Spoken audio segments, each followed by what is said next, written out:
স্বাগত বিশ্ব বাংলায়, সঙ্গে আছি আমি দেলোয়ার হোসেন। শুরুতেই সংবাদ শিরোনাম। ক্যান্সার আক্রান্ত বাবাকে উন্নত চিকিৎসা করার টাকা জোগাতে বিদেশে যাওয়ার চিন্তা তুহিনের। জমি বিক্রি আর ঋণের টাকা এজেন্সিকে দিয়ে এখন বসেছেন পথে। 1 লাখ জনশক্তি জাপানে নিতে কাজ শুরু করেছে সরকার, জানালেন জাপানে নিযুক্ত বাংলাদেশি রাষ্ট্রদূত দাউদ আলী।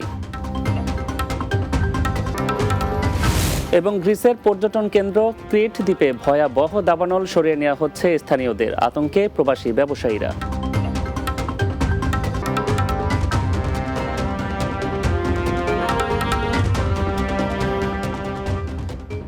শুনছিলেন শিরোনাম, এবার বিস্তারিত। বিদেশ গিয়ে অর্থ উপার্জন করে উন্নত চিকিৎসা করাবেন ক্যান্সার আক্রান্ত বাবাকে, তাই তো জমি বিক্রি আর ঋণের টাকা তুলে দেন ঢাকার রিক্রুটিং এজেন্সির হাতে।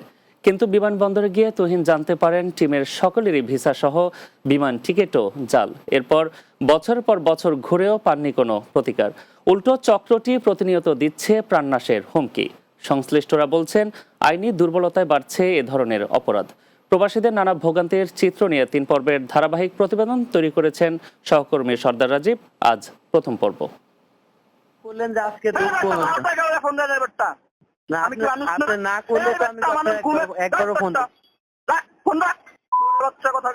এটি কোনো সিনেমার সংলাপ নয়, এটি বিদেশে নেয়ার নামে কোটি কোটি টাকা হাতিয়ে নেয়া প্রতারকের হিংস্রতার প্রতিচ্ছবি। এই প্রতারকের নাম রাকিব আহমেদ, রাজধানীর বাড্ডার লাইফ টাইমস ট্যুরস অ্যান্ড ট্রাভেলসের কর্ণধার, যার প্রধান টার্গেট মোটিভেশনাল বক্তব্য দিয়ে তরুণদের আকৃষ্ট করা, এরপর ভালো বেতনে উন্নত দেশে পাঠানোর নামে মোটা অঙ্কের টাকা লুট করা। যদি বেশি নাটক করেন তাহলে অফিস বন্ধ রাখবো, বন্ধ রাখা ছুঁয়ে দিমু, জান এরপরে কি করবেন? তেমনই প্রতারণার শিকার রাজবাড়ির যুবক তুহিন খান। দরিদ্র তুহিন পেশায় দর্জি, কাজ করেন মিরপুরের একটি কারখানায়। পরিবারের মুখে হাসি ফোটাতে তুহিন স্বপ্ন দেখেন উজবেকিস্তান যাওয়ার। এরপর রাকিবের হাতে তুলে দেন প্রায় 5 লাখ টাকা। কিন্তু বছরের পর বছর ঘুরলেও পূরণ হয়নি সেই স্বপ্ন। 2 মাস পর একটা ফেক ভিসা দেয়। এটার একটা কি স্ক্যানার থাকে, ওই স্ক্যানার উনি চেক করতে বলে, পরে আমি স্ক্যানার চেক করি। ওনার আলাদা একটা ওয়েবসাইট, এটা উনি নিজে তৈরি করছে। করার পরে ওইটা স্ক্যানার গেলে ওনার ওই সাইডে বলে যে না সব ঠিক আছে। কিন্তু আমরা পরবর্তীতে যখন আমাদের আর কি ভিসা দেয়, আমাদের এয়ারপোর্টের এখানে নেয়, তখন বুঝতে পারি যে এটা হচ্ছে ফেক ভিসা, জাল ভিসা। ঋণের টাকায় বিদেশের স্বপ্ন দেখা তুহিনের কপালে ঝুলছে চিন্তার ভাঁজ। অর্থ সংকটে বিনা চিকিৎসায় পৃথিবী ছেড়েছেন ক্যান্সার আক্রান্ত বাবা হুমায়ুন কবির। কিন্তু তারপরও একের পর এক প্রতারণা করে গেছে রাকিব চক্র। আমার বাবা ওনার হাতে পেয়ে ধরে কি করে যে আমার ছেলে ছাড়া আর কেউ না, আমার মানে আপন কোনো ভাই নাই, আমি একাই। তো তারপর তো হচ্ছে ওনারা এরকম বলার পরে উনি এখান থেকে আরও 1 লাখ টাকা নেয়। প্রথমে 3,70,000 টাকা দেওয়া ছিল, পরে 4,70,000 টাকা উনি নেওয়ার পরে 1 সপ্তাহ সময় নিয়ে উনি ওই যে আমার সাথে দেখা করে গিয়েছে। এরপর থেকে শুধু হুমকি আর হুমকি। তবে রাকিবের প্রতিষ্ঠানে কনসালটেন্সি করা তানভীর আহমেদের গল্প আরও করুন। 10 জনকে বিদেশে পাঠানোর জন্য চক্রটিকে দিয়েছিলেন 30 লাখ টাকা। কিন্তু তারা যেতে না পারায় বিপাকে তানভীর সেই চিন্তায় হারিয়েছেন শারীরিক ভারসাম্য। সে আমার টাকা মারে নাই, সে অ্যাবাব 2.5 কোটির উপরে মারছে। অনেক সারা সে উত্তরবঙ্গ থেকে শুরু করে, কক্সবাজার থেকে শুরু করে, চিটাং থেকে শুরু করে সে নতুন করে আবার করতেছে। এদিকে প্রতিকার পেতে ভুক্তভোগী তুহিন থানায় গেলেও নেওয়া হয়নি কোনো মামলা। আবার আদালতের আদেশের কয়েক মাস পেরিয়ে গেলেও এখনো দেয়া হয়নি তার তদন্ত প্রতিবেদন। রিপোর্ট লিখতেছি, রাইটার গেছে হলো বাড়িতে, ও আসলে দিয়ে দিব। অন্যদিকে আইনের মারপ্যাচে ক্লান্ত তুহিনরা ছেড়ে দিচ্ছেন বিচারের আশা।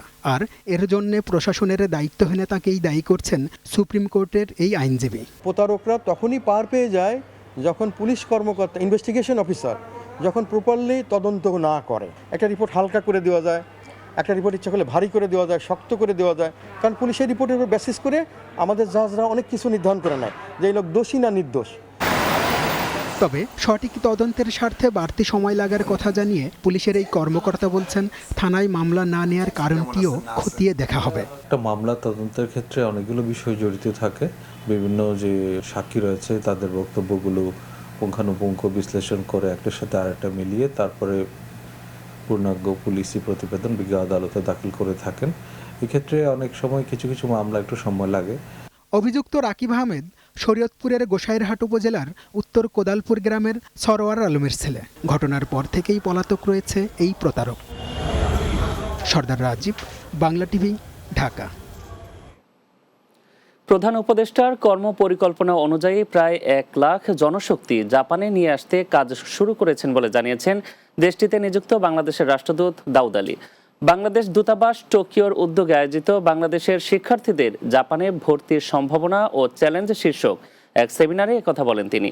রাষ্ট্রদূত বলেন, চলতি বছর এ পর্যন্ত প্রায় 3000 শিক্ষার্থীকে ইতিমধ্যে ভিসা দিয়েছে জাপান সরকার। মাহমুদ রুবেলের প্রতিবেদনে বিস্তারিত। জাপানে বাংলাদেশ দূতাবাস টোকিও কর্তৃক বাংলাদেশের শিক্ষার্থীদের জাপানে ভর্তির সম্ভাবনা ও চ্যালেঞ্জ শীর্ষক এক সেমিনারের আয়োজন করা হয়। জাপানে নিযুক্ত বাংলাদেশের রাষ্ট্রদূত দাউদ আলীর সভাপতিত্বে দূতাবাস মিলনায়তনে এ আয়োজন করা হয়। সেমিনারে প্রায় 40টিরও বেশি ল্যাঙ্গুয়েজ স্কুলের পরিচালক অংশ নেন। সেমিনারে রাষ্ট্রদূত জানান, বাংলাদেশ সরকারের কর্মপরিকল্পনা বাস্তবায়নে ইতোমধ্যেই দূতাবাস জাপানের বিভিন্ন অঞ্চলে কাজ করছেন। প্রধান উপদেষ্টার পরিকল্পনা অনুযায়ী লক্ষাধিক জনগোষ্ঠী জাপানে পাঠানোর যে কর্মপরিকল্পনা তা বাস্তবায়নে ইতোমধ্যে মাঠে নেমেছে দূতাবাস। সেমিনারে অতিথিদের মধ্যে বক্তব্য রাখেন বাংলাদেশ স্টুডেন্টস সাপোর্ট অ্যাসোসিয়েশন বাসাজ জাপানের সভাপতি নাগামাৎসু ফারুক, উপদেষ্টা ডাক্তার শেখ আলিমুজ্জামান, সহসভাপতি মফিজউদ্দিন খান, সাধারণ সম্পাদক নজরুল ইসলাম ও সাংগঠনিক সম্পাদক নাজিমউদ্দিন। জাপানের টোকিওর 40টা স্কুলকে আমরা ইনভাইট করেছি। আমাদের সেমিনারের মূল উদ্দেশ্য হলো বাংলাদেশ থেকে তোমরা বেশি বেশি স্টুডেন্ট নিবা এবং আমরা যত ধরনের সাপোর্ট লাগে আমাদের অ্যাসোসিয়েশন বাসাসের পক্ষ থেকে আমরা এই সাপোর্ট দিব। বর্তমানে জাপানে প্রায় 40,000 প্রবাসী বাংলাদেশিরা বসবাস করছেন। Mahmud Rubel, Bangla TV, news desk. গ্রিসের জনপ্রিয় পর্যটন কেন্দ্র ক্রিট দ্বীপে ভয়াবহ দাবানলে বনাঞ্চল পুড়ে ছাই হয়ে গেছে। দাবানলে স্থানীয়দের পাশাপাশি ছুটি কাটাতে আসা পর্যটকরাও পড়েছেন বিপদে। কর্তৃপক্ষ জানিয়েছে, এখন পর্যন্ত অন্তত 4টি এলাকা থেকে মানুষকে সরিয়ে নিয়েছেন দমকল বাহিনী। গ্রিস প্রতিনিধি জাকির হোসেন চৌধুরী জানান, দেশটির স্থানীয় গণমাধ্যমের প্রতিবেদন অনুযায়ী প্রায় 3000 মানুষকে অস্থায়ীভাবে আশ্রয় কেন্দ্রে সরিয়ে নেওয়া হয়েছে। স্থানীয় প্রবাসী ব্যবসায়ীরা জানান, বুধবার বিকেলের দিকে আগুনের সূত্রপাত হলেও দ্রুত ছড়িয়ে পড়ে শক্তিশালী ঝোড়ো বাতাসের কারণে। দমকল বিভাগ বলছে, উষ্ণ ও শুষ্ক গ্রীষ্মকালীন আবহাওয়া দাবানলকে আরও জটিল করে তুলছে। ক্রিট ছাড়াও কিথিরা দ্বীপ ও চালকি দিকে অঞ্চলেও একাধিক দাবানলের খবর পাওয়া গেছে। স্থানীয় সংবাদ মাধ্যম জানিয়েছে, কয়েকটি বসতবাড়ি আংশিক ক্ষতিগ্রস্ত হলেও এখন পর্যন্ত কোনো হতাহতের খবর পাওয়া যায়নি। প্রশাসনের নির্দেশে 4টি অঞ্চল খালি করে দেওয়া হয়েছে এবং স্থানীয় স্টেডিয়াম, স্কুল ও কমিউনিটি সেন্টারে অস্থায়ীভাবে আশ্রয় নেওয়ার ব্যবস্থা করা হয়েছে। বিশ্ব বাংলা নিচ্ছে এবার ছোট একটা বিরতি। ফিরে আসার পর অন্যান্য সংবাদের সাথে আরও যা থাকছে। ইতালির নাপলি পালমায় অনুষ্ঠিত হলো 2 দিনের কনসুলার সেবা। রাজধানী রোমে না যাওয়ার সুবিধায় খুশি প্রবাসীরা।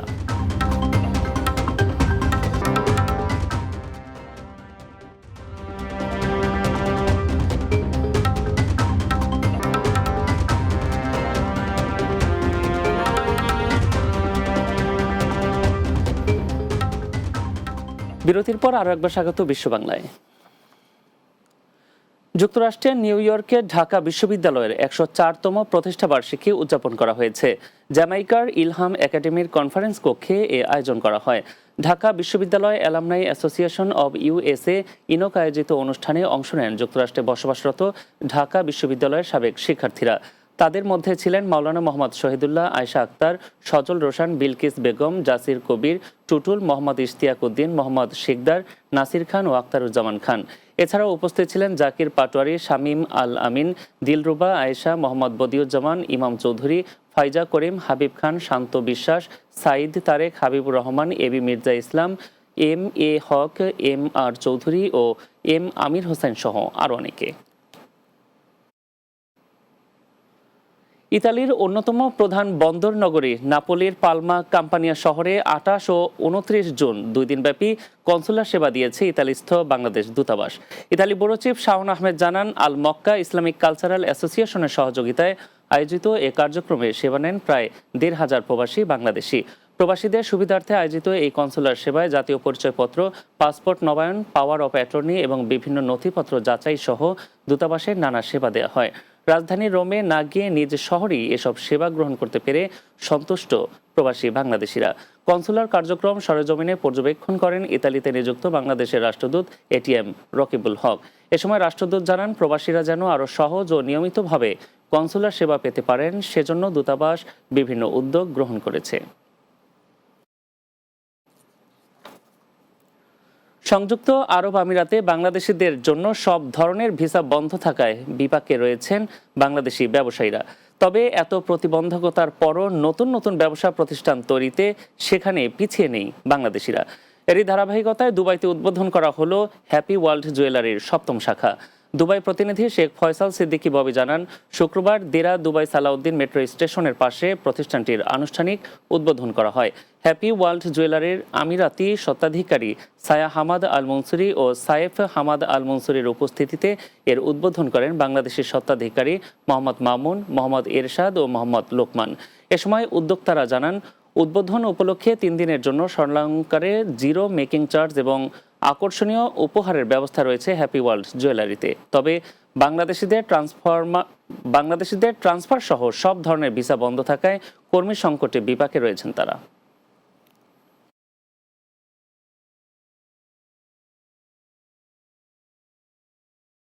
আমরা বাংলাতে কথা বলতে পারি এবং আমরা এখান থেকে যদি কোনো কিছু নেই, টাকাটাও আমাদের বাংলাদেশে যাচ্ছে, রেমিটেন্সগুলো আমাদের বাঙালিরা পাচ্ছে।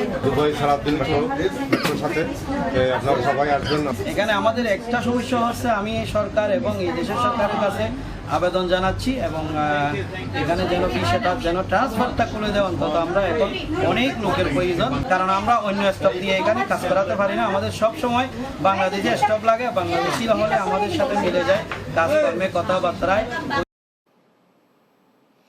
শেষ করব বিশ্ব বাংলা, তার আগে সংবাদের শিরোনামগুলো জানিয়ে দিচ্ছে আরও একবার।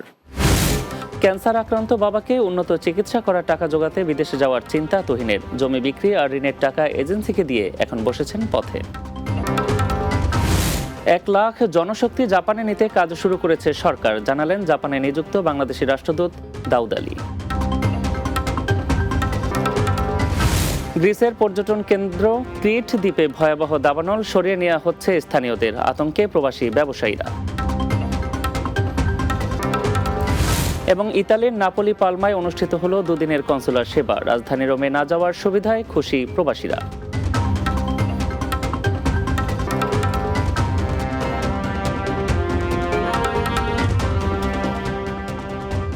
এই ছিল বিশ্ব বাংলায়। এতক্ষণ সঙ্গে থাকার জন্য ধন্যবাদ সবাইকে।